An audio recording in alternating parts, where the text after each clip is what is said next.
So recently I concluded a massive speedrun grind of one of the best 3D platformers from the early 2000s, SpongeBob SquarePants Battle for Bikini Bottom. This game has had a long and storied speedrun history, and I feel like most people that know about this game recognize it to be one of the most optimized and difficult speed games out there. I mean, just to get a sub-hour time legitimately took me 30 days of playing 6 to 8 hours a day of research, practice, routing, grinding runs, and even more practice. Like, I was playing this game so much that I had to choose between going out to my friends and practicing, that I ended up arriving at the function with my Xbox in hand, practicing all night while my friends consumed copious amounts of delicious, crisp, Busch Light apples. At some point during the night, I had some drunk onlookers I had only met for the first time, watching in awe as I practiced my speedrun tricks ad nauseum. But as impressive as the strats I was pulling off were, they were definitely even more shocked to hear that my speedrun was nearly 20 minutes slower than that of the world record holder, Shift. I mean, the strats I was using seemed pretty optimal, so where on earth was I losing 20 minutes? Well, that is exactly what I'd like to answer in today's video, as Battle for Bikini Bottom speedrunning in 2025 is absolutely insane. And I don't care how many videos you've watched about this game before, I would say the chances you don't see or learn something new about this game from this video is dramatically low, as I take what I believe to be the best route for getting a sub-hour time and comparing it to the current world record. I do hope you all enjoy. So this game opens up with Plankton devising a plan to steal the Krabby Patty formula using an army of robots. But in his haste, he forgot to turn the switch from don't obey to obey, causing the robots to ignore his demands and wreak havoc on the citizens of Bikini Bottom. SpongeBob and friends are recruited to help take back control of the chum bucket from the robots by collecting 75 golden spatulas. These spatulas can be found traversing through different areas in Bikini Bottom and completing different challenges, and the order in which they're collected is the main difference between the routes. The first spatula in SpongeBob's house is always the same for every single speedrun category, as 50 shiny objects are needed to open the door to SpongeBob's closet, and the spatula inside is needed to open the front door. This is probably one of the only sections you'll actually see me keeping up with Shift. The outside hub area is connected by 2 gates blocking the path to later game levels. The gates require 15 and 40 spatulas to open respectively, and include their own boss fights against robot versions of Sandy and Patrick. Each of these boss fights not only include golden spatula rewards, but also new abilities allowing for powerful speedrun tech later in the game. Keep this in mind when assessing why we may grab certain spatulas earlier rather than later, as some spatulas just aren't worth grabbing until having access to these abilities. With that being said, when we start the game, we don't really have a ton of options for level selection, and the only places we can collect spatulas in before fighting Robo Sandy are Bikini Bottom, Jellyfish Fields, Downtown Bikini Bottom, and Goo Lagoon. In addition to this list, we can also include the Mermalair and SpongeBob Stream, as even though they are late game levels, they don't have any spatula requirements, meaning they can be entered in early if it helps save time. Back to the first hub area, we'll already be executing some speedrun tech with his first trick called Hand Disable. Hans appears anytime the player finds themselves in an area the developers anticipated to be out of bounds, and upon hitting this trigger, he'll move the player to the most recent checkpoint. By positioning SpongeBob on the sand outside the red border by the Jellyfish Field's taxi pad, causes Hans to grab SpongeBob and drag him over the pad. During this animation, when the taxi pad dialog pops up, it's possible to activate the taxi, but instead of getting sent to Jellyfish Fields, Hans pulls us out of the trigger and sends us back to the pineapple. But because we activated the taxi without warping, an invisible box to the load trigger is present around the pad, and by forcing Hans to pull us into it, we'll get sent to Jellyfish Fields. The byproduct of doing this causes the hand to be stuck in an activated state, and it won't come out again unless SpongeBob stands on out-of-bounds sand for more than 2 seconds, or if the game is reset. This allows us to grab a spatula in Jellyfish Fields that normally requires a bungee to reach, but instead of paying access for the fishing hook, we can jump into the spatula, die in the water canceling the celebration animation, and then warp to the bungee spatula in the menu to sequence break some of the tutorial. But we're not done here yet, because after hitting this button to spawn some platforms and jumping around them, including this little double jump to cut the corner, I'll attempt to manipulate this robot and position it on this hill. This robot and the nearby NPC's walking cycles are randomized from when we spawn in, so there's quite a bit of variance in how the robot will move when attempting this manipulation, but I just try to do my best. Once the robot is in place, I'll jump on his head and perform a bubble bash to hit the checkpoint trigger above, allowing me to death abuse in the goo to respawn on top. Then I'll hit the button behind the duplicator, grab the nearby spatula, and head to the next section. In this area, we'll slide down this hill on SpongeBob's tongue. Along the way, I'll detour through a hidden path to collect 1 sock, and then jump at the end of the slide to collect another. After grabbing the sock, I'll head down and open this box so I can use it later when I return to Jellyfish Fields, and then jump into the cutscene trigger while positioned off the ledge, causing SpongeBob to fall in the water to skip the normally unskippable cutscene. From here, I'll platform around to this duplicator, hit it on the side, Walk around the side of it to perform a bash, and then bubble bounce once the apex of the bash is reached to ensure I damage boost at the highest position possible. Assuming my positioning and timing is good, I should reach this platform and meet up with Patrick and collect the spatula, completing Jellyfish Fields 1. Hey guys, I'd like to take a brief intermission to give a special thanks to today's video sponsor, Manta Sleep. If you guys are degenerate gamers like me, then you probably like to cut loose on the weekends, playing video games way past your usual bedtime. But then boom, you go to sleep a little later than usual, and your perfect sleep is cut short from the sun slapping you in the face. If this is true, then the Manta Pro Sleep Mask is perfect for you with its 100% true blackout design blocking out every shred of light. What I also like about this mask is it has little eye cups to avoid any uncomfortable pressure on the eyes you may get from other eye coverings. Also, the masks are well ventilated, with specifically chosen fabrics to resist sweat, keeping you cool and comfy all night long. If this all sounds amazing to you, then head to mantasleep.com and pick out the perfect mask for you, as there are a ton of different options including the Manta Sound Mask with Bluetooth capabilities, a silk mask, a weighted mask, and then of course the Pro Mask, which is the one I use. During checkout, make sure to use my discount code EZScape for a 10% discount on your order to help support me and the channel. Thanks again to Manta Sleep. Now let's get back to the video. Surprisingly, Shift's route here is actually pretty much the same as mine, but as you could imagine, he'll be performing a lot of different tricks, starting with a different method for setting up hand disable. In his run, instead of running straight to the taxi pad, he first grabs a sock from Patrick to unlock his warp for later, and then platforms around these tikis to bubble bounce in the taxi sign as he confirms a text box. This causes SpongeBob to bounce out and around the Jellyfish Field's load trigger after it's activated, achieving the same outcome as what I did earlier with Hans. But with the load trigger active, there's no need for the first hand setup, so Shift can position SpongeBob in the sand to have Hans drag him into the trigger to disable it. This trick saves around 10 seconds in total, but is pretty difficult to do, not just because of the positioning, but also having to maneuver around these tikis on cycle, so movement has to be precise too. Moving on, the route is the same until after we warp to Gary. Instead of pressing the button and jumping around the platforms, Shift heads out of bounds to this rock, where he performs a ledge grab to reach the robot. Shift might make this look easy, but trust me, it is actually extremely difficult and so inconsistent that even to this day, he occasionally loses runs to it, so it was definitely off the menu for me. Now before I show the next skip, there are a handful of mechanics that I need to explain. A lot of people are confused when watching or playing this game about how there can be pools of water in the ocean. But if you watch the show, you would know that this isn't water, it's goo, and SpongeBob can't swim in it. So what happens when you touch goo is the game repels SpongeBob back to the surface he jumped from. You can also force kill SpongeBob in goo by jumping back into it after being bounced out, or bubble bouncing into it. The next thing that you need to know is that after getting bounced by goo, or really any other form of knockback, SpongeBob will activate one of 5 different damage animations. After the animation ends, there's one frame where SpongeBob transitions back to his normal state. And if a jump is performed on this frame, the game will read it as a normal jump, just as if you were jumping straight from the ground, even while in the air.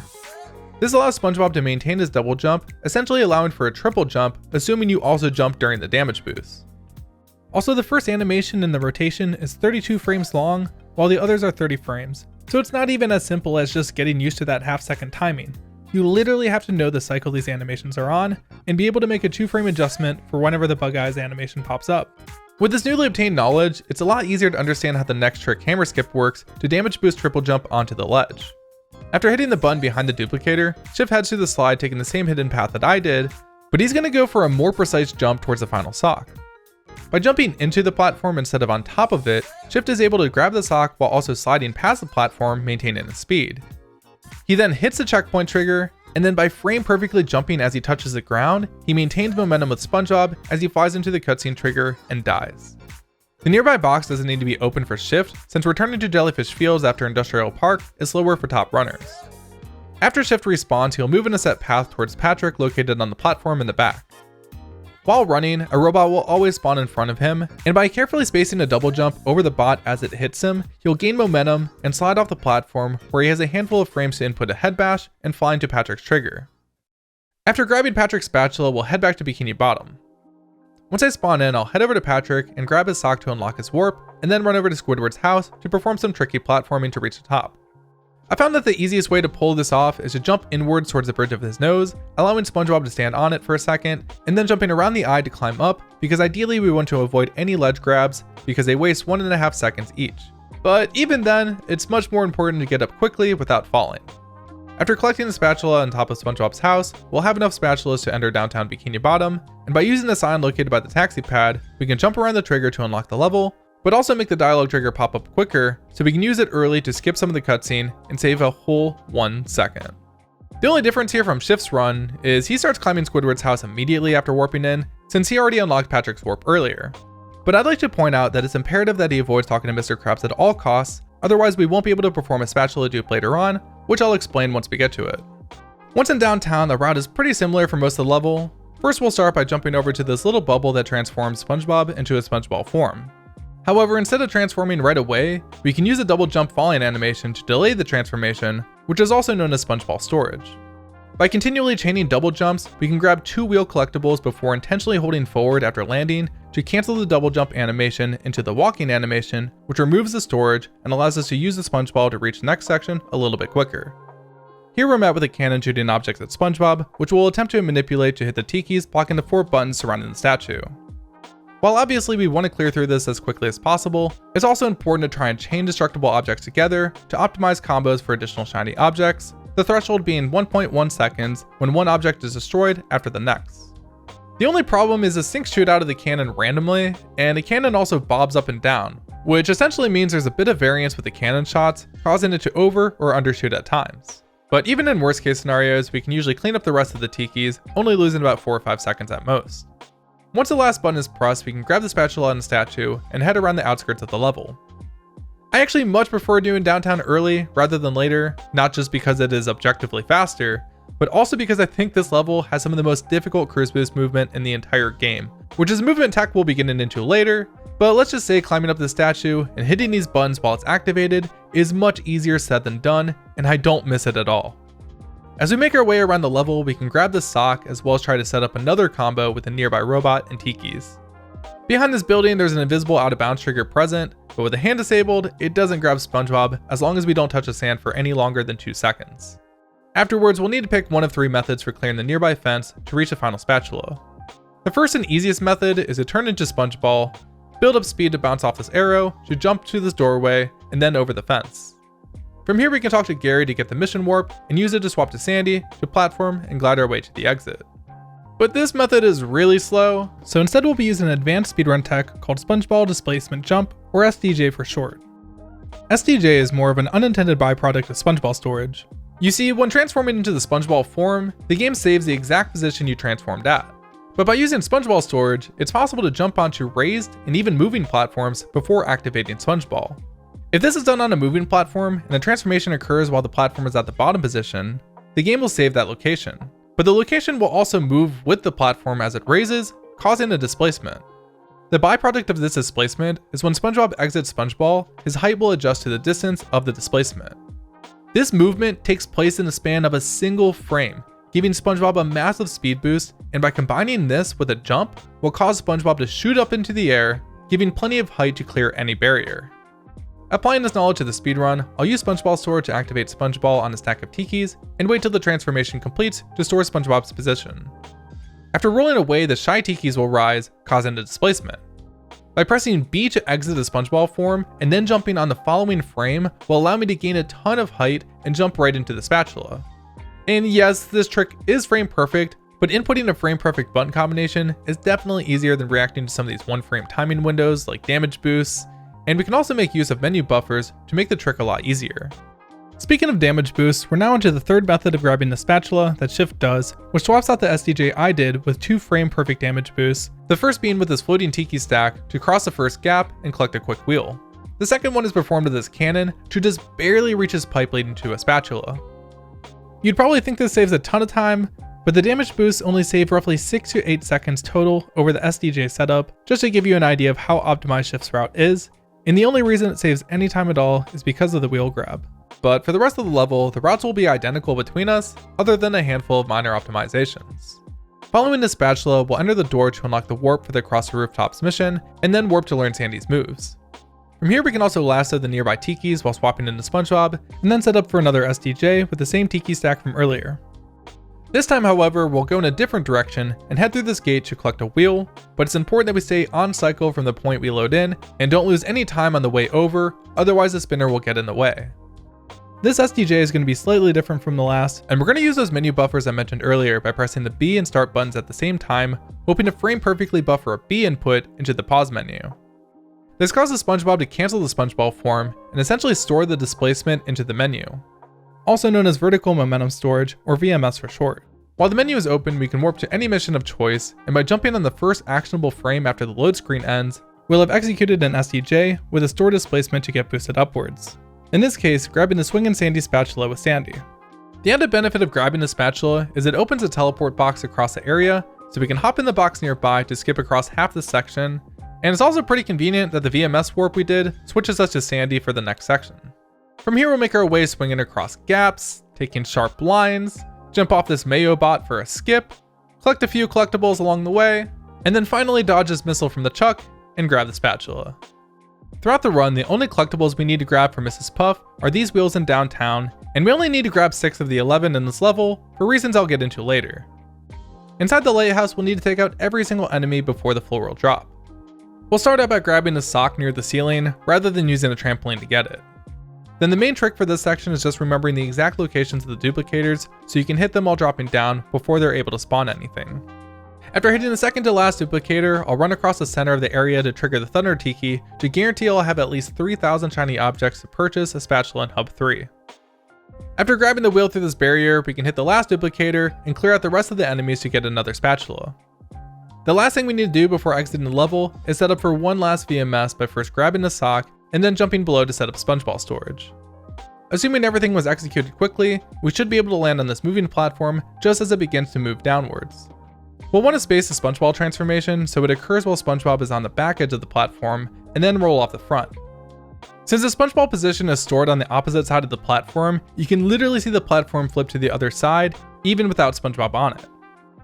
Once the platform is turned towards SpongeBob and begins rising, we should have enough displacement for VMS. Then we can do another pause buffer, warp to Patrick and Bikini Bottom, and then time a frame perfect jump input to ascend above the massive invisible barrier blocking Hub 2 to land on the Shady Shoal spatula, skipping the platforming puzzle normally required to grab it. Most runners just react to the third load setter that happens when loading into levels for VMS, but I actually use the same metronome timer called Flow Timer that I use for timing frame perfect inputs in Pokemon games, and I set up timings for each VMS and a few other tricks in the run, which worked out a lot more consistently for me. From here we'll drop down and grab a sock from the fountain, and then set up another SpongeBob storage and carry it to the Hub 3 barrier. On this platform, if enough speed is gained, it's possible to bounce onto the barrier and ride it upwards to bounce off the mountain and fly in the air to land on top of the chum bucket. This skips another late game platforming segment to grab a spatula early. Admittedly, my consistency rate here is only around 50%, and unfortunately, I just barely missed my backup attempt, but I did get it on the second try. From here, Chip and I's route will diverge as I head inside the chum bucket to grab the spatula inside, where he just heads straight into Dream. Inside the chum bucket, I can skip the wall jump with a head bash, and then use the top of the chum bucket warp to spawn near the Krusty Krab. From here, I'll talk to Mr. Krabs and warp to his mission, Infestation at the Krusty Krab. Inside, we'll want to maneuver in a precise manner to avoid the missiles thrown by the Chucks, and take out the sleepy robots before they detect SpongeBob. Once the top row and duplicator is cleared, we can take out the final robots below, sometimes taking damage on purpose to distract the robots momentarily. After completing the mission, we can warp anywhere in Bikini Bottom to get transferred to Mr. Krabs. Here we'll perform one of 2 spatula duplications that are possible in this run. If you remember earlier, I specifically mentioned that in Hub 1, we have to avoid speaking with Krabs at all costs. This is because each hub has its own Krabs that moves around as you unlock more hub areas. So what we do after warping back is talk to him to get the initial spatula dialogue options out of the way, so that when we collect the spatula, we can jump over it and initiate Krabs dialogue to purchase a spatula for 3,000 shiny objects as we collect the other.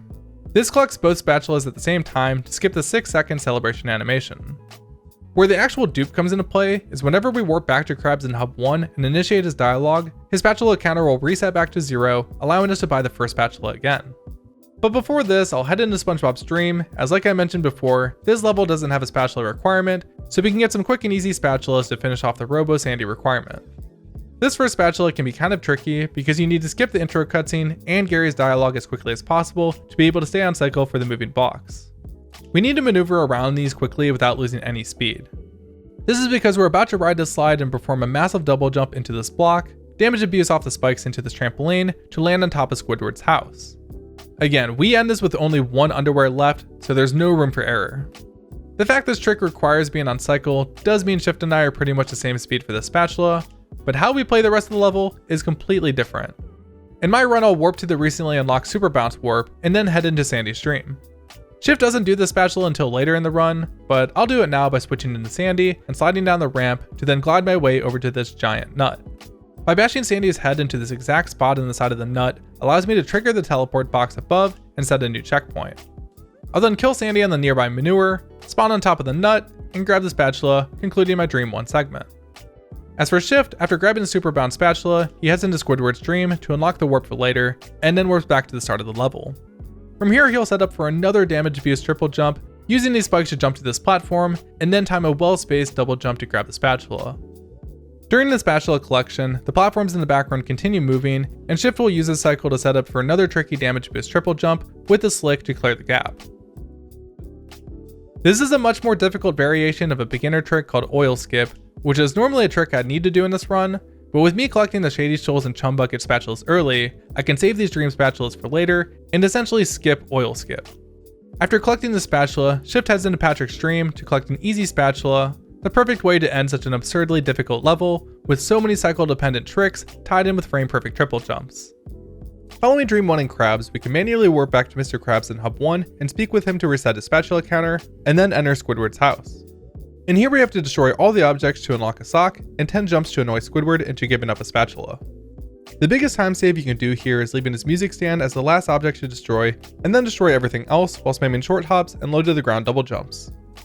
Once the spatula spawns, SpongeBob is warped back to Squidward, and if we destroy the music stand as we collect the spatula, we can overlap the animations, saving a few seconds. Then we can warp to Patrick, buy a spatula off him, and head into Poseidon for the Robo Sandy boss fight. There's also a small optimization that can be performed here you can see Shift do in this run, where he hits Patrick on the same frame he initiates his dialogue, allowing him to store the text box and bring it with him to the gate. By activating the text box during the gate unlock cutscene allows him to purchase a sock spatula at the same time, stacking the cutscenes together. Even after getting pulled away from the gate, the enter text remains on screen, allowing Shift to use it to open the gate from a distance. The Robo Sandy fight isn't too interesting in all honesty, but there are some basic optimizations we can apply. For the first phase, we'll mainly want to keep her centered because after her elbow attack, she'll perform a body slam, which only occurs after leading her to the green square. Other than that, it's pretty much just avoiding attacks and bubble bouncing as soon as the robot is vulnerable to deal damage. After the third hit, we'll swap out with Patrick and begin luring Robo Sandy into position where she'll bounce off the corners to limit her travel distance. Also, by standing near the back wall, the clothesline move won't reach Patrick, allowing us to just chill out until she begins walking again. By standing on a specific spot, we can manipulate her to land exactly where we want, and then we can slam next to her to get the head to fall a short throw away from the scoreboard. After 3 sets of rinsing and repeating the strategy, we're back to SpongeBob where the manipulation stays mostly the same, except with slightly different spots for her to land on. After bubble bouncing, we'll try to land a quick hit on the dismembered head, and after 2 more hits, the boss fight is over. I would spend more time explaining the difference between Shift strategy for the Robo Sandy manip, but despite it being much more precise than the easy method I use, it only saves a single second. So it made a lot more sense for me to just keep things simple and try to avoid any 1-second mistakes. Something that I find really interesting that some people may not know is this boss fight spatula is located underneath the stage and is available for grabs from the moment we spawn in. The reason for not clipping into the ground to grab it and instead doing this lengthy boss fight is because the bubble bowl ability is only unlocked by defeating the boss, not by collecting the spatula. This ability is so busted and saves so much time throughout the speedrun that we just have to unlock it. Reason being is not just because it gives access to a powerful moving projectile, but also due to the short speed boost obtained during SpongeBob's wind-up animation, which can be exploited in so many different ways. For instance, on the trek towards Goo Lagoon, you can see Shift bull while walking off a ledge and jumping afterwards to maintain a speed boost in the air. The bull's speed boost is also useful for activating taxi pads early, like we can see Shift do here. Once we're actually in Goo Lagoon, there's a handful of speed boosts we can take advantage of, starting with a damage boost off this robot to reach the sign, and then jump from the sign onto the platform, and from the platform to the out of bounds barrier. From here we'll jump out of bounds, staying in line with the floating tiki in the background, to skip around the nearby cutscene trigger, all while avoiding staying on the sand for too long. While this trick is kind of free, literally any mistake in movement will cost us to get grabbed by Hans, re-enabling him, which at that point means the run is dead. Oh yeah, and the trick only saves 1 second. Moving on, after talking to Larry, we'll be given a mission where we're supposed to reflect light using the towers to destroy the handbot guarding these boxes of sunscreen. But by abusing some mechanics, we can do it with one tower instead. While heading over to the tower, we can try damage boosting off a spinner to clear the gap, and then set up for a trick called Sponge Glide. I'm still not sure if anyone knows exactly why this works, but whenever SpongeBob bubble bounces inside certain objects, he loses all downwards momentum. And if we combine that with momentum from something like a damage boost, it leaves him flying through the air until he hits something to stop him. From here we have a handful of options for crossing the gap, including the bull momentum ledge trick we saw Shift using earlier. But the easiest way is to just damage boost into a slide off, using a head bash to preserve momentum and reach the island. From here we can switch into Patrick and head to the next section. There is another way for getting over to this island without the use of Sponge Glide, but it's pretty insane. Glideless is currently the most promising speedrun trick that isn't currently used in the speedrun. It's promising due to it saving up to 15 seconds under ideal circumstances, but it isn't used due to how inconsistent it is. For this trick, instead of running to the tower, Shift sets up with a stack of tikis and positions SpongeBob in such a way that as he bowls, the tikis turn their heads, pushing him forward, causing displacement. And the speed of this displacement combined with the bowl shoots SpongeBob towards the island. By performing a bash before touching the water, he can maintain the speed boost and reach the island. The reason it's inconsistent isn't just because of the difficulty, but also because for some reason, the tikis have a lot of variance in the amounts of downwards momentum they give, and sometimes the bash to avoid the water is either way more strict than others, or it's just downright impossible. Crazily enough, that's only half the trick, because we still need to actually hit the robot, which requires a super precise bowl off this mountain, hitting the geometry perfectly to hit the bot. And either way, this trick isn't mandatory for Shift to achieve a sub 40, but it definitely will be for any further minute barriers. Moving on to the Lagoon Pier, we're now basically doing the level in reverse, but our main objective is reaching the skee ball machine on the other side of the pier. Along the way, we'll take out these robots in the bumper boats for a spatula requirement, platform around the concessions for a sock, and then jump across this gap to reach these stone tikis. Patrick's grab detection is pretty interesting, and if you can time your pickup correctly when walking off stuff, you can pick up things like suspended tikis. The only difference between Shift and me at this point is I grab 2 tikis for this trick, and he only grabs 1. But since I will be the one grabbing multiple tikis, I will try and throw them ahead of me a bit to cut out some of the trek back. Once the tikis are over by the skee ball machine, we'll begin throwing them into place. Honestly, I kind of just came up with my own setup for this. I have no idea if this is how other people do this, because once I got it working, I didn't want anyone convincing me to change things. But the only piece of advice I follow is making sure the stone tiki looks like Dr. Disrespect, and if it does, it's like 99% likely that the trick will work. The second tiki doesn't require as much of a specific setup, since the game automatically targets for us. With SpongeBob, I'll just want to jump onto this part of the machine, throw a ball inside, and that's pretty much it. At this point, the ball gets trapped between the tikis and the machine's geometry, causing it to bounce in and out of the score trigger repeatedly, generating hundreds of shiny objects every second. The main difference between the 1 and 2 tiki setups is the 2 tiki setup is just a lot more consistent. But even then, this trick can sometimes fail from the ball getting stuck. Also, Shift's route while this trick is active is much more difficult for so many reasons. The main one being that while it's important for him to get enough shiny objects, he also can't have too many for another spatula dupe later on. This means not only does Shift have to take an optimized route here with difficult platforming, he'll have to pay attention to the game sounds and flickering of the 30 text as a vibe check of how many shinies he's collecting. If he feels like he's collecting too many too fast, he can take a handful of different routes to get to the bottom of the pier and collect the spatula to end the shiny collection quicker. This is one of, and probably the most annoying RNG element to this run, outside of random lag that can occur when performing one-frame tricks, but what it grants in terms of reward is 8 super fast spatulas, or I guess 9 if you're a gamer like Shift. Anyways, in the background you can see my route variation includes pretty much every detour you can take, because I am not good enough to keep track of how many shinies I'm collecting that I go out of my way to pick up a sock, and also pay the clam to climb the tower. I just do it this way because one time I had to reset a run due to not having enough shinies, as my execution in this area got better, so I eliminated any chance of that being a possibility. Once the spatula is collected, Shift is able to jump underneath the pier to reactivate the ball to grab some more shinies if he needs them, but either way, we'll both head to the slip and slide under the pier mission warp. From here, the rest of the section is pretty simple. We can head through this teleport box to reach Mr. Krabs by the entrance, where he'll give us the Clear the Bumper Boats mission. Even though we already did clear the boats, we still need to complete the other half of the mission to eliminate the robot in the ticket booth. We can simply handle this by picking up a Thunder Tiki and throwing it at the spinner, which has been on cycle since we warped in. The explosion will also hit the ticket booth, and if we fall into the water during the cutscene, we can skip it and warp back to Krabs to grab the spatula. After this, we can head backwards to the rest of Goo Lagoon to instantly grab a spatula, and then use that spatula's warp to spawn at the start of the caves, as well as switch into SpongeBob. Outside, the King of the Castle spatula will be located nearby, and then we can grab one more spatula in a section.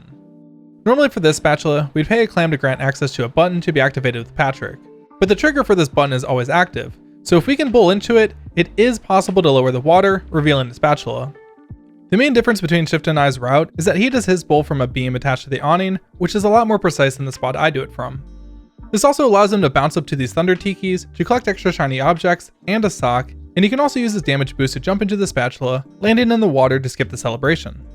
Afterwards, we can finally head back to Larry to collect the spatula for clearing the Hambot, and then head back to Hub 2. From here, Shift and I's routing will differ quite a bit, but we will both complete the Tree Dome spatula and visit Rock Bottom. The Tree Dome spatula is best to grab after Poseidome, because having Sponge Bowl unlocked allows us to bowl this duplicator in the back early, as well as finish off the final Mayo bot from a distance, which is nice because the ball beats him in one hit. However, Shift had a great segment here in his PB, achieving a gold split by blind shotting this bot into the Mayo bot behind him, allowing him to skip having to kill it later. Either way, this also sets up Shift closer to the exit to be able to use it as he enters Sandy's dialogue trigger to reposition SpongeBob, and then grabs the spatula as a load goes through, skipping the celebration. In Rock Bottom, we'll grab the same first spatula by walking into the Sleepy Bot's range while standing on top of the restrooms.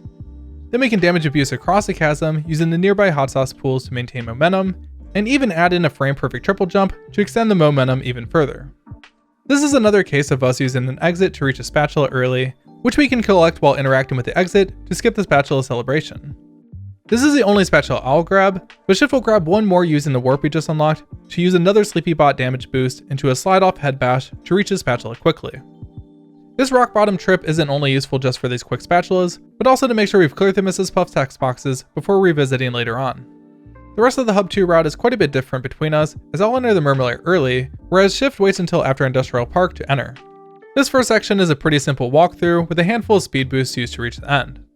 The most important part is timing a specific double jump to grab onto the sledge to skip straight to the end. Afterwards, I'll move on to the next area where I'll be using Patrick to clear the missions. Patrick isn't able to cruise boost anyways, so there isn't a lot of time wasted by doing the section early, other than the fact that these missions are slow in general, so we won't even see Shift do them at all.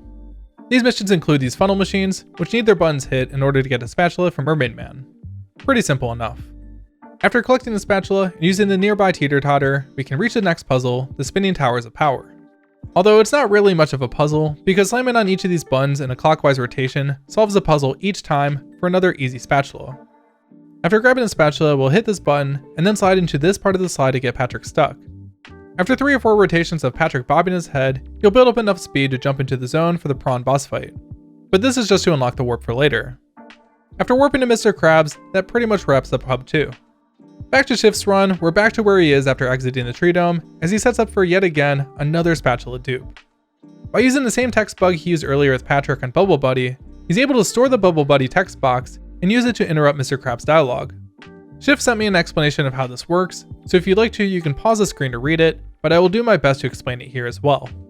So basically, Mr. Krabs has a trigger surrounding him that checks to see how many shiny objects you have. If you don't have enough, the game assigns you to the task with that shiny requirement, but if you can't afford it, his dialogue will change, allowing you to purchase a spatula. So if you remember earlier when we purchased a spatula in Hub 3, this disabled a 3000 shiny check and enabled a 3500 one. But then when we warped to Krabs in Hub 1 with less than 3000 shinies, this caused the 3000 check to get re-enabled while keeping the 3500 check active at the same time, which is not supposed to happen, as both the 3000 and 3500 shiny object tasks are now both initiated. When purchasing a spatula, there's a 1 second delay before SpongeBob collects it, and during this 1 second window, Shift uses the Bubble Buddy dialogue he stored to spawn the spatula without grabbing it.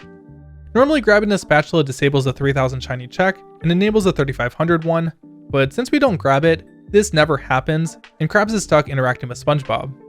But since the 3500 check is still enabled from earlier when he reloads the level and revisits Krabs, it allows him to buy the second spatula while collecting the first, preventing the game from finishing its process of disabling the 3000 shiny check, leaving it active. After purchasing the second spatula, the game is able to finish the remainder of its processes in order to purchase the remaining spatulas. But again, remember that the 3000 spatula check is still enabled, So after the Robo-Patrick boss fight, Mr. Krabs gets reset after his location changes to Hub 3. If Shift walks into him with less than 3,000 shiny objects, the game will give him that task again due to the still active 3,000 trigger, and by then gathering 3,000 shiny objects and returning, he can buy the first spatula again for the 3rd time. Pretty crazy stuff. This can also be pretty sketchy, as if you don't time the interrupt correctly when purchasing the first spatula, the game and even the console can hard lock. Anyways, after this you'll head into Sand Mountain for a quick and easy spatula to finish off the 40 spatula requirement for the second boss. By bowling a ball into this net, he's able to bounce it off the wall and jump off of it to ledge grab up this wall. From here, if Shift has too many shiny objects, he's able to interact with the clam to purchase a hook to burn some shinies. And for some reason, if you do this before talking to Plankton, you can pay for the hook a second time if he needs to burn any more. Afterwards, he can drop down, grab the spatula, and return to Mr. Krabs to grab his duplicated spatula, as well as the 8 others to finish off the 40. Also, since Shift jumped into a spatula before buying the next, he will collect them at roughly the same time, but not quickly enough to avoid having an extra celebration at the end. But if he performs a frame perfect jump, he can jump over to the gate with the celebration stored and release it as he unlocks the gate. Although if he misses this, he can simply warp back to Shady Shoals to skip the celebration and head into the Robo-Patrick boss fight. This boss fight is a step up in difficulty from the Robo-Sandy fight, as we really can't be taking any sort of damage, as this will often reset Robo-Patrick's attack cycle, wasting a lot of time. But there's not much to do for the SpongeBob part other than dodging his acid attacks and hitting his back as soon as he's vulnerable. Earlier I mentioned that there were a couple other things I use a metronome for, and another use case is this fight where I start a timer every time he starts spinning, so I have a general idea of when he'll stop. Shift on the other hand uses his elite gamer senses to just know when it's going to stop. After 3 hits to the back, we'll swap into Sandy for Phase 2. Phase 2 isn't all that different from Phase 1, but we can now lasso onto some of the hooks and abuse the momentum from them to stall above the level to avoid any goo hits. The hooks also drop down boxes into the rink, which will be useful as after each hit to the back, Robo-Patrick pulls a lever, flooding in a pool of acid around the area. After pulling the lever, we'll want to make sure there's a box dropped in front of the boss, so we can intentionally damage abuse during his vomit attack to end it quicker. After 2 more attacks to the robot, we'll swap out with Sandy back to SpongeBob for Phase 3. Also, we'll want to time our cutscene skip here after Phase 2 to skip the cutscene as Robo-Patrick lands in the acid, which prevents him from doing his vomit attack at the start of Phase 3, saving a bit of time. Right after skipping this cutscene, we'll want to maneuver around these conveyor belts to the back left corner of the arena and wait for Robo-Pat to start spinning. This manipulates the AI so that it stops spinning upon hitting the front right portion of the arena, although there's quite a bit of variance in where he'll end up at. After hitting him the second time, we'll have to judge which back corner we're closest to, and head directly there to set up for another manip. If we're back in the top left corner again, the manip is pretty much the same, but if we go in the back right corner, Robo-Pat will stop spinning somewhere near the front left corner, so we can just wait by the first conveyor belt to hit him. After the second hit, we'll need one more hit on Robo-Pat to finish the boss fight and unlock the final ability, the Cruise Bubble, which is a remote-controlled rocket SpongeBob can use to hit faraway objects from pretty much anywhere. Not only is this ability super busted, but it also allows for the most powerful speed tech in all of Battle for Bikini Bottom speedrunning, the Cruise Boost. Cruise boosting is achieved by initiating a bubble bowl and a cruise bubble on the same frame while walking into a flat surface. This interrupts the bubble bowl and stacks the speed SpongeBob is moving at onto his base movement speed, meaning while the trick is active, SpongeBob is always being pushed forward. But since we're literally walking into a wall when performing this, SpongeBob's movement speed is 0, and what gets stored instead is the 0.6 speed units that come from the first frame of the bowl, which isn't very fast compared to his normal run speed of 5 units. But the reason we do this first cruise boost is actually to lock SpongeBob into the bowl state, which nerfs his ability to turn sharply. So when we hold left or right into a surface, he'll remain parallel to the wall. By executing another cruise boost while holding either left or right allows SpongeBob to move at full movement speed, and since he's still facing the wall, the cruise boost can activate, storing the faster speed. This essentially doubles SpongeBob's movement speed. In fact, this speed boost is so fast that you can't even move backwards without turning around first. With Cruise Boost now finally being unlocked, every single spatula is fair game and can be grabbed at this point, with the exception of Kelp Forest and Dutchman's Graveyard, which need 50 and 60 spatulas for, respectively. The routing at this point is vastly different for the both of us, so I'll mainly focus on talking about things on a level by level basis. For starters, upon finishing Industrial Park, Shift will enter the Chum Bucket to unlock the warp for later, as this spatula will be the last one he grabs before the final boss fight. The first level I like to go to is the Murmelair, as this level contains the hardest trick in the entire run for me, and even though the run I was on was kind of bad, a quick murmur layer could easily clean it up. Since Shift still hasn't entered this level yet, we'll look at his run where he takes advantage of cruise boost movement to run through this first area super quickly. Instead of using a precise double jump, he times a bash to clear the gap, and then turns the camera before grabbing the spatula, so that SpongeBob's cruise boost speed pushes him into the gate.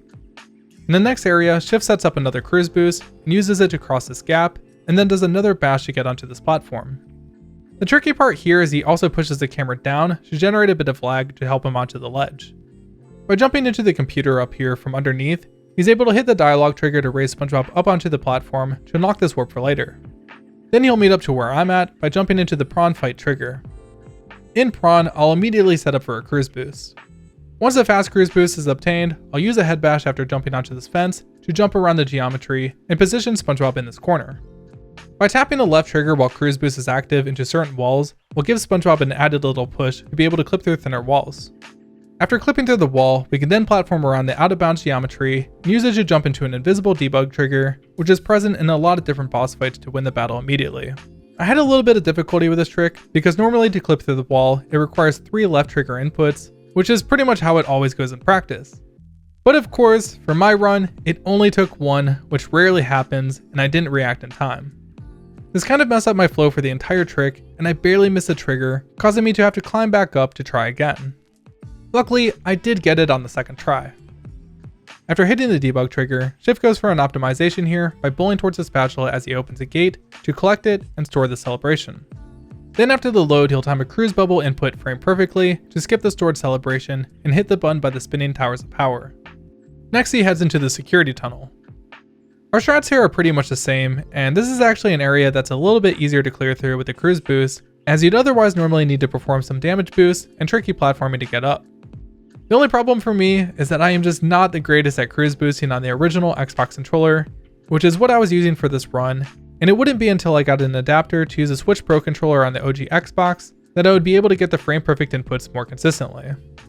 This isn't great, not only because I lose a ton of time setting up cruise boosts, but also because like in this run, I was off cycle for the security tunnel, causing me to get hit, and now I have to set up another cruise boost to get up. Not being good at cruise boost is also a big deal because of the next trick, ballroom clip. This is easily the most difficult and most inconsistent trick in the entire run for me, and it also requires a cruise boost input to pull off. By lining up the glass with the texture of the machine in the background, we can jump SpongeBob behind the glass, and then after walking forward, if we move in a specific angle and then instantly perform a cruise boost, we can potentially clip through. This is because during the first frame of bowling, SpongeBob is intangible, so with the right angle, he's able to clip. Somehow with a consistency rate of around a 1 in 15 to 1 in 20 attempts to normally pull this off, I managed to get it first try, saving a ton of time. Finishing up the murmur layer, I'll hit the last button in the ballroom, and then exit out the back to the top of the security tunnel where we can collect a spatula and then hit the final button to grant another. Shift sets up for a minor optimization here by activating a cruise boost and then hitting the first spatula at a specific camera angle, causing SpongeBob to hit the other spatula during the celebration, allowing him to menu and skip the second celebration, saving about 1.5 seconds. So even though this murmur layer went a little off the rails, pulling this trick off was able to land me a gold split, and a sub-hour time was now barely in reach. The next level on my list is Sand Mountain, where I only have a few things to grab, and is a relatively chill level for me, whereas for Shift, this is by far one of the most difficult levels. I'll start at this level by initiating a cruise boost and destroying the snowman to spawn a sock. From here I'll make my way up to this platform, and then time a bash to land on the top platform to reach a spatula. Since this was my first time entering the level, I still hadn't grabbed the bungee spatula, so I'll grab that, and that is it for Sand Mountain for me. Shift on the other hand will warp back to this level using the bungee warp, and then grab the top spatula in the same way I did. From here he'll head into the third ski lift. In the ski lifts, there are 2 spatulas we can collect in each by reaching the end of the slide, as well as beating each record holder's time. As you could imagine, completing these slide challenges are pretty slow, as you have to slide down a whole ass mountain, even if they do ultimately give 2 spatulas apiece. This is where a new type of cruise boost comes into play, called an uncapped cruise boost, or UCB for short. UCBs are a special cruise boost, but in order to understand them, first you need to know what a displacement cruise boost is. As explained with normal cruise boosts, our speed is determined by how fast we're moving the frame we do the input. So by getting a displacement, we can use the speed from it to get an even faster cruise boost. The issue with DCBs is there is essentially a cap on how fast you can go. If the displacement is too large, the cruise boost will fail to activate, and in some cases we can clip through objects entirely, similar to what happens in the ballroom clip in the merm layer, where we use the displacement to clip through the cage. So to tie this together, UCBs are an extension to a DCB. As the name implies, it uncaps the cruise boost, allowing for faster speeds than what's normally possible. When in a bowling state, our Y momentum is unable to be reset. And a quirk of the game is anytime the Y momentum is negative, there's a permanent cap on how fast you will move in any direction. So since our momentum is never reset in a bowling state, and by extension not reset during a cruise boost, we can get negative Y momentum to cap our speed on purpose.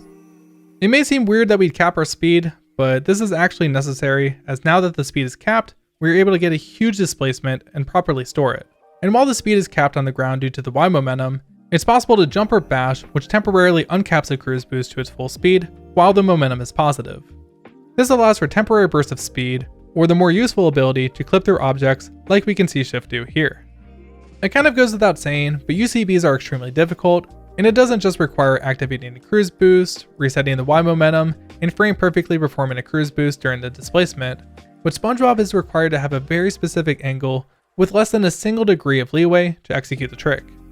So in more simple terms, to perform this trick, Shift is doing a frame perfect button combination to activate a cruise boost, and then after setting up the requirements for a UCB, he sets up a super precise lineup with these tikis, drops a stone tiki on SpongeBob, and frame perfectly inputs the frame perfect button combination during the displacement. Shift uses a speed boost to clip through the ground and fly in the air over the entire slide, completing this lengthy section in only a few seconds. How long he holds forward when causing the tikis to drop determines how fast his UCB will be, and there's only a 2-frame window within this movement to have the correct speed to clip through this gate at the end. The speed also determines how difficult this clip into the teleport box is, which is also important as it allows him to teleport back up to Larry and collect the spatula during the other spatula's animation to skip a celebration. From here he'll warp back to the bungee, grab the snowman stock, and then head into the Mrs. Puff slide. Here he sets up with another UCB using this tiki stack and uses his speed to clip through the nearby wall to fly down the slide as well. It kind of goes without saying, but these UCBs are all just about as difficult as each other, and I'm not going to point out every minute detail between each of them, but hopefully your mind is being blown just as much as mine is, knowing that Shift is executing them over a half hour into his speedrun, which is just insane. You may have not noticed this, but he is also intentionally destroying some of the tikis in this level to be able to afford the dupe spatula.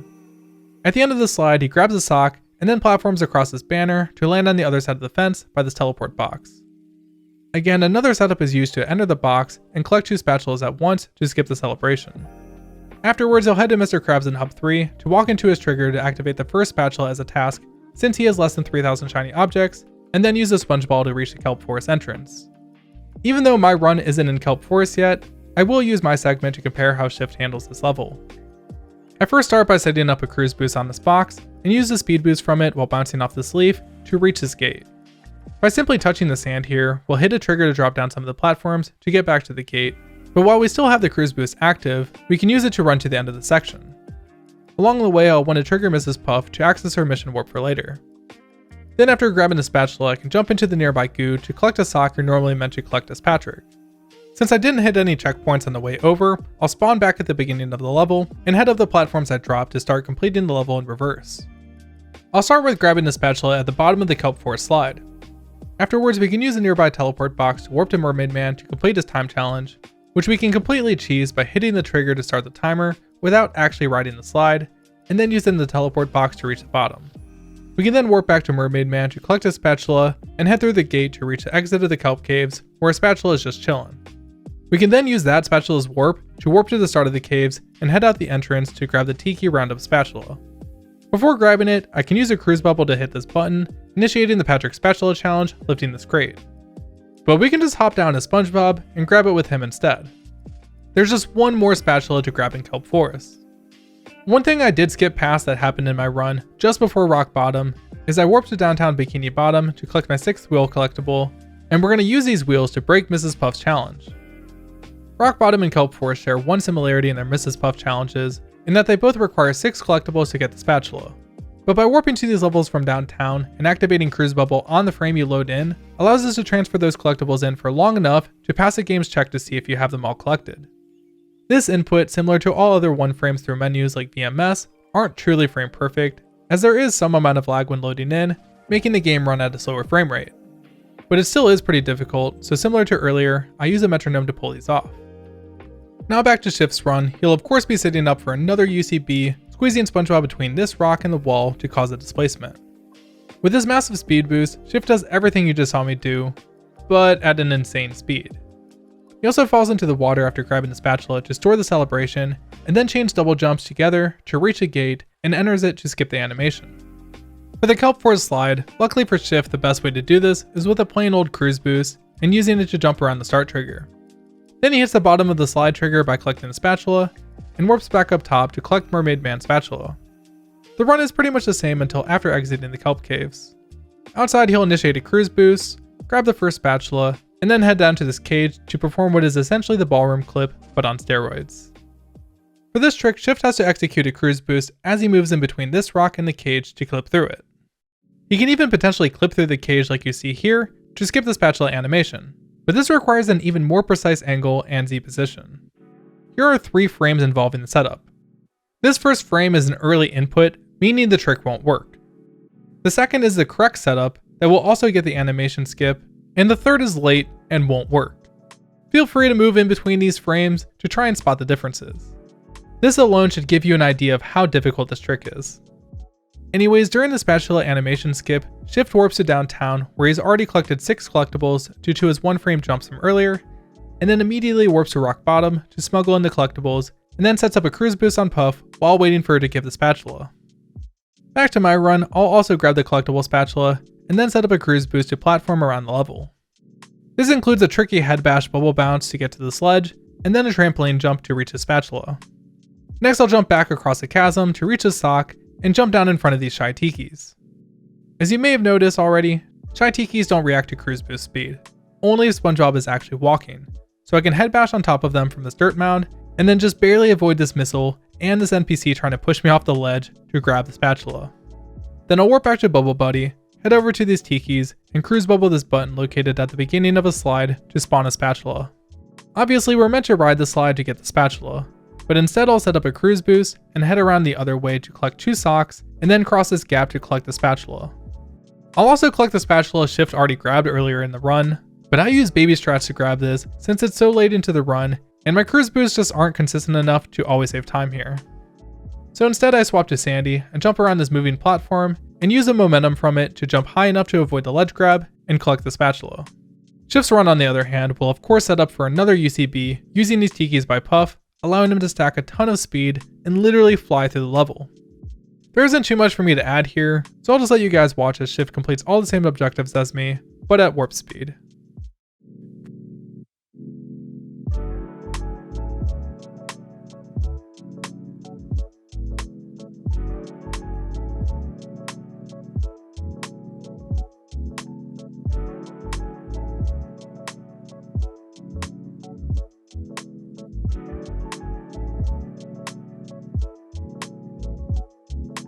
From here he heads into Squidward's Dream, which is the spatula I currently don't do, due to it requiring executing cruise boost quickly at the start to beat the level on cycle. Without consistent cruise boost, the platforming for this section is essentially random, so currently I just avoid it. In Shift's run you can see him execute a cruise boost upon the level loading in, which is kind of tricky because it's not actually possible on the first frame, and you have to delay the input slightly in order to get it. Unfortunately he misses the second cruise boost on the box, forcing him to have to go for a slightly slower cycle. During the rest of his movement, you can see him intentionally losing time to stay on cycle, allowing him to reach his trampoline to grab a sock. This trampoline also allows him to jump up to the next section to end the platforming segment for a quick spatula.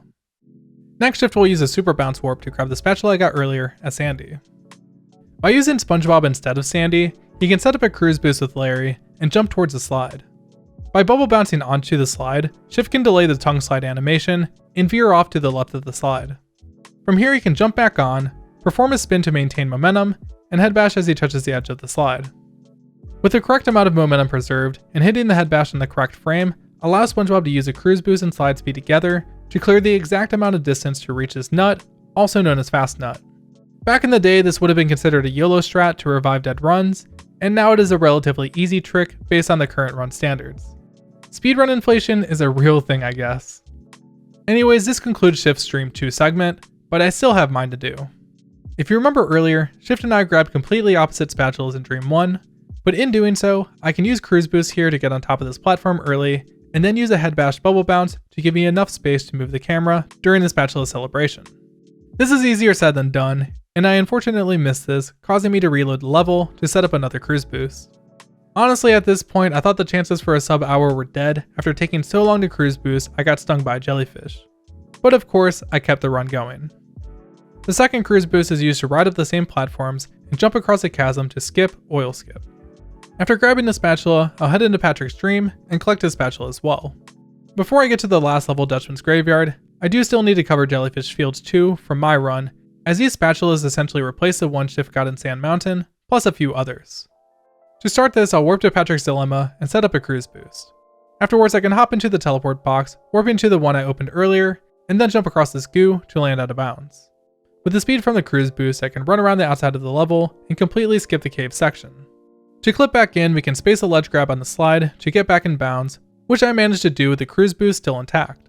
This allowed me to skip having to open this gate, and I could instead maneuver around the invisible wall to collect the spatula. With one more tricky jump around this gate to escape, I can exit the sea caves and head to the next section. Here I'll set up a Cruise Boost and then carefully move around the sand to avoid a cutscene trigger, and then bubble bounce on this fountain to jump across the lake. Normally in a beginner route, we'd have to drain this lake with Patrick, but thankfully in my run it's been routed out so I can maintain the Cruise Boost and use it to climb up the mountain. During this trek I'll keep climbing upwards and grab a sock along the way. Eventually I can reach this wall jump and climb up into these mayo bots where a spatula can be found just chilling. It's easy to get complacent here, but if you don't deal with the robots, they can hit SpongeBob and send him flying off the cliff, so you do have to be careful. Afterwards we can head into the King Jellyfish boss fight. Thankfully for me, the Cruise Bubble power-up is able to deal damage to the boss, and all it requires is 3 hits to end the fight quickly. From here I'll head down the nearby slide, and use a shortcut to skip half the slide, as well as collect a sock. Following the last jump on the slide, I can grab the spatula, and then warp to Squidward to collect the final one. Now we're both on to the last and final level, Dutchman's Graveyard. Shift starts out the segment by setting up a Cruise Boost and buying the final dupe spatula from Krabs. During the celebration, the Cruise Boost will allow him to move behind the Krusty Krab, where he can hit this trash can to collect a sock, and then uses a Cruise Boost speed combined with the Bull speed to land into the taxi trigger. With this being the last level, I tried to play it as safe as possible, as despite there being a handful of different options for setting up a Cruise Boost earlier, I actually like to walk up to the Flying Dutchman and use this wall next to him for a perfectly flat surface. From here I'll jump across these platforms and then perform a small skip using these rocks. Next we can Cruise Bubble this lid to drain some of the goo, revealing a spatula trapped in a cage. Then I'll jump to this sunken ship to collect a spatula. From here it would normally be optimal to warp back to the start of the level and initiate another Cruise Boost, but I'd rather avoid this, so I bounce off this trampoline and jump across the SpongeBob track straight to the spatula trapped in the cage. Afterwards I'll aim a sponge ball in such a way that the ball flies over the cage, giving me enough time to run underneath the ball to clip through the cage and grab the spatula. I actually got this trick off pretty quickly, and from here I can set up another Cruise Boost and platform up some of these rocks to reach a ship at the end of the section for another spatula.